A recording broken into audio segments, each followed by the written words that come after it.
the story has picked up enormous steam. And I think this is the Blackhawks story. The Blackhawks story, yeah. And that was our main point of contention in the last episode, was like, where the hell is everyone on this?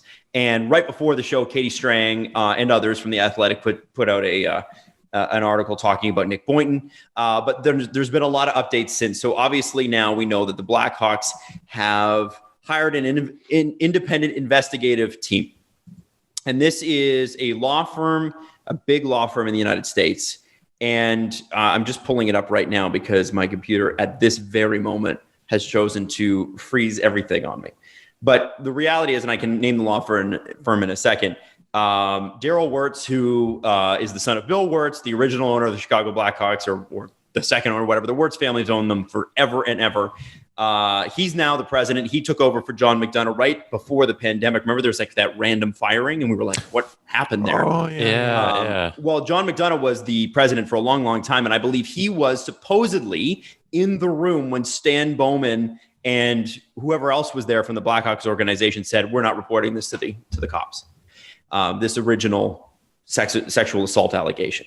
He would have been a part of that. Now, let's look this up. So Mark Lazarus, who is a great follow for Hawks, anything Hawks, said the Blackhawks have hired a former federal prosecutor to lead an independent review of allegations of sexual assault by former video coach Brad Aldridge in 2010. The alleged refusal to report it to police, according to an internal memo from Danny Wirtz. I called him Daryl. My apologies. So here's interesting. This is the internal memo. We want to reiterate to you that we take the allegations described in these lawsuits very seriously, Wirtz said in the memo. They in no way reflect the organization's culture or values. So there's a couple problems with that. Number one, listen, if Danny Wirtz didn't know about this, then it's hard for him to launch an investigation. And you could see how maybe he didn't. Because if you're John McDonough and it's the Stanley Cup Western Conference Final and you're against San Jose, you're probably not wanting to tell the owner that there are allegations of sexual assault. You're probably wanting to do what it looks like the Blackhawks did, which was sweep it under the rug. We don't want any distractions. We're about to win the Stanley Cup. That's what it feels like. I'm not saying that's what happened, but it sure looks that way, doesn't it? So it's entirely possible Danny Wirtz had never heard of this story until the allegations were talked about or filed against the Blackhawks organization in court, which is bad. Now, I'd like to know when the Blackhawks became aware that a lawsuit was pending, because oftentimes before the lawsuit's even filed that you're going to be sued. And I wonder if, because we couldn't figure out, okay, why did you fire John McDonough? It was like March 3rd, 2020. And I wonder if that's when they knew. And I wonder if that's how long this has been because didn't we hear this report from Rick Westhead like 6 months ago? Like there was something brewing here. I don't know if it was that long ago, but we did hear something. It was months ago, yeah. It takes a long time to even file these lawsuits. So it's entirely possible the Hawks became aware, and maybe that's when Danny Wirtz steps in. Maybe it has nothing to do with it. But at the time, I remember us being sort of perplexed. No reason was really given. Nothing really leaked out. And I just wonder if this wasn't a part of it. Who knows? That's just conjecture at this point. Now, the other part of that statement that is really, really tough to hear is, we want to reiterate that we take the allegations described in this lawsuit very seriously. They in no way reflect the organization's culture or values. The problem is that you still have people in place that were there when the incident occurred. And the people at the time didn't respect the allegations. So while you may not feel that way, the outside perspective is, well, the same people are still leading it.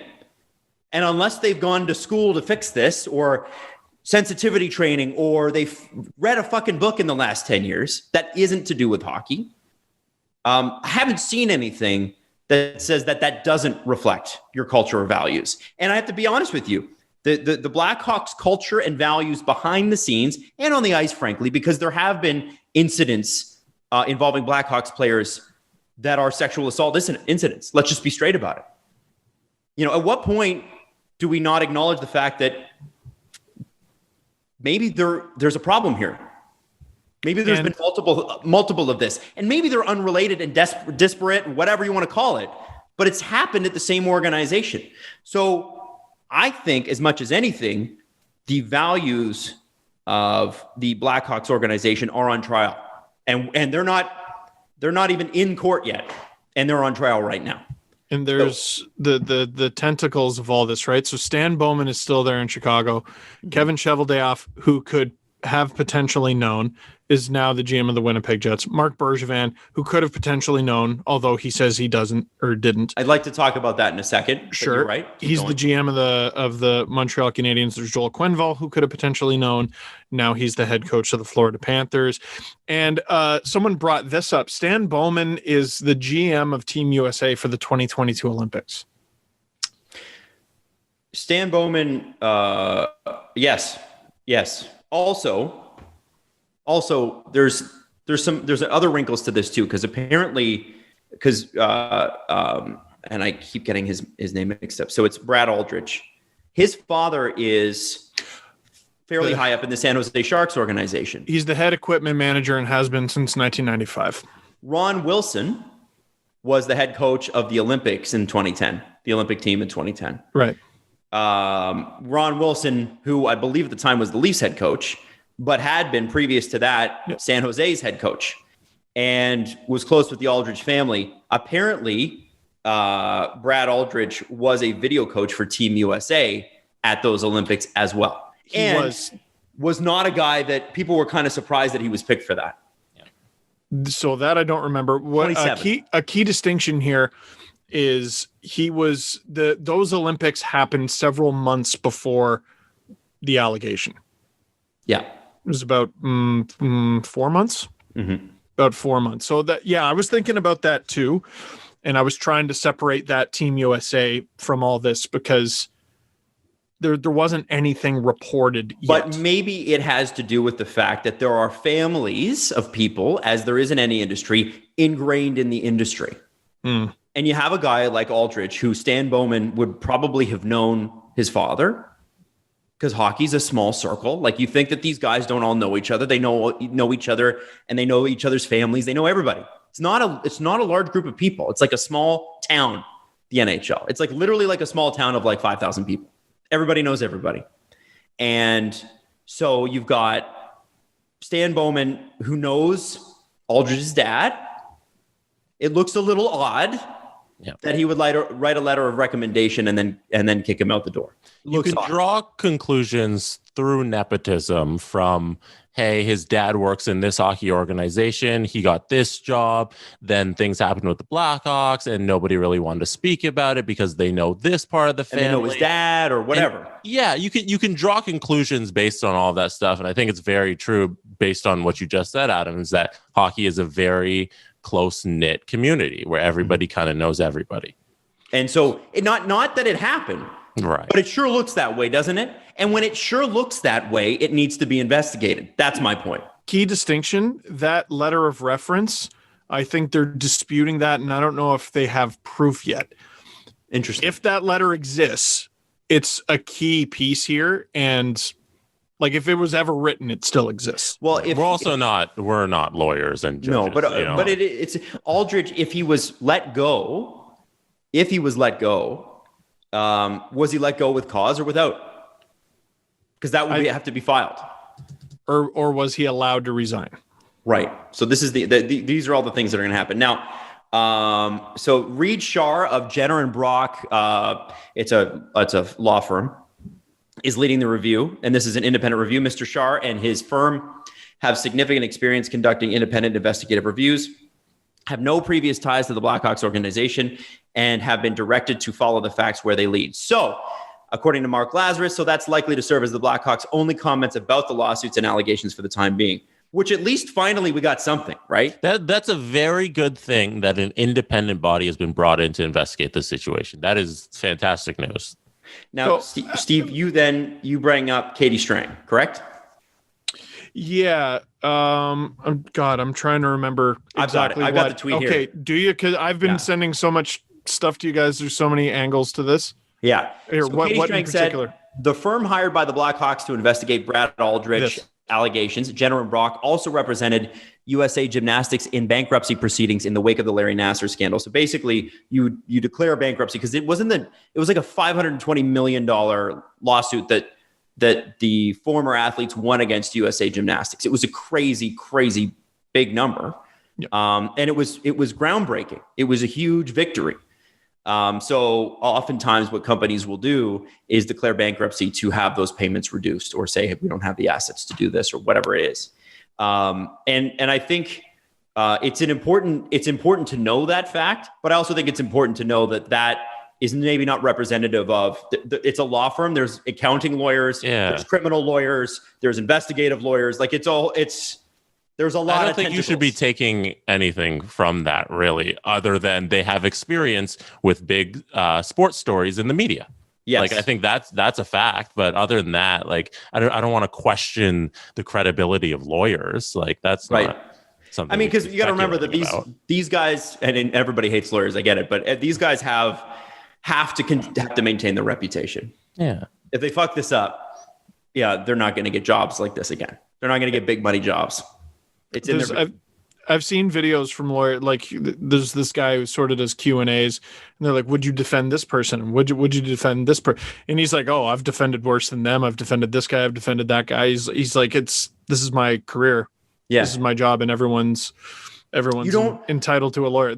I think they look at these things way different than non-lawyers do. Yeah, exactly. Yeah. I don't think, and there's a lot of people who are like, why does it have to be them or whatever? And it's like, listen, you have to hire somebody. And you don't get to be an enormous law firm without taking on some pretty distasteful clients. That's just the reality of it. And so I think we'll see what happens with, and distasteful, by the way, is like me using light terms for that. We'll see what happens with this. But I think it's great to see. I mean, with Katie's article, with everything Rick Westhead has put out, we're actually seeing the ball rolling on this. And what the public pressure has done, what you have done by tweeting about it, by retweeting Rick, by retweeting Katie, by retweeting all these articles and tagging the Blackhawks, is public pressure has forced the Blackhawks to do something. And Katie Strang asked Mark Bergevin about it. Mm-hmm. And Gary Bettman could be getting asked questions about it later tonight. And I think it was Molly Walker asked Nick Leddy about it at the Islanders locker cleanup, because he was part of that 2010 team. Whoa. Wow. What did he say? It's been a 180. It's been awesome to see. I got to look up the exact words, Adam, but I think he's claiming ignorance. By the way, Molly Walker, incredible follow for Anything New York. Really good. I only discovered her this year. Okay, Molly Walker. She tweeted, I asked Nick Leddy, who began his career in Chicago in 2010, about what's going on with the failures to report sexual assaults back then. And he said, honestly, I know that organization is first class all the way. Whatever is going on there, I think is being dealt with on their terms. And then she followed it up with, he didn't address the part of my question about if he had heard about it.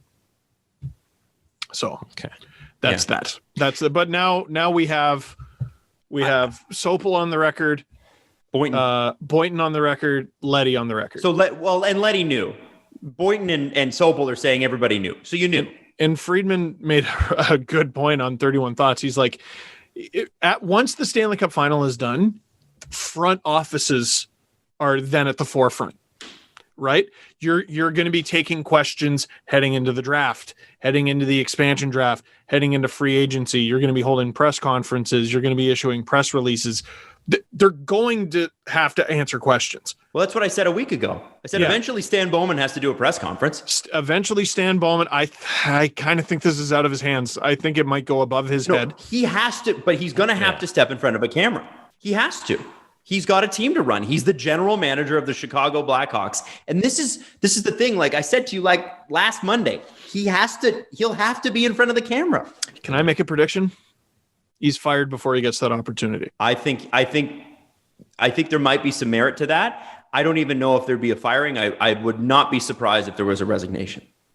And I actually wouldn't be surprised if there wasn't multiple. I'm not saying the answer says anything, but I also found it a bit perplexing when Katie Strang asked Mark Bergevin about these allegations. And he said, I didn't know anything. And you could put that on the record. If I was in that position, I think my answer would have been probably somewhere along the lines of, I had no idea, and it's horrifying. and I don't know why I didn't know. Some empathy should have been shown in that moment to the story. Yeah, it was just like, I didn't know, and you can write that down because you can't fucking prove it. That's what it felt like. Here's how wildly fast this story is evolving. 12 minutes ago, there was a update from Rick Westhead. Former Blackhawks player describes struggle as abuse allegations come to light. Does this feature quotes from the accuser? I think it does. Can you send it over? I'll send it over. Sorry, dissect it. Yeah, let's not dissect that right. Yeah, sorry, let's guys. not read it live. Yeah. So let's stay off Twitter on this one. Sorry. With the information we have. No, but Steve, listen, I get it. It's evolving quickly, and by the time we post this episode, it's going to be out of date. I mean, Gary, you said it yourself. Gary Bettman could take questions tonight. Yeah. Yeah, that would. He's not going to say anything, but just be prepared to be infuriated by whatever he says.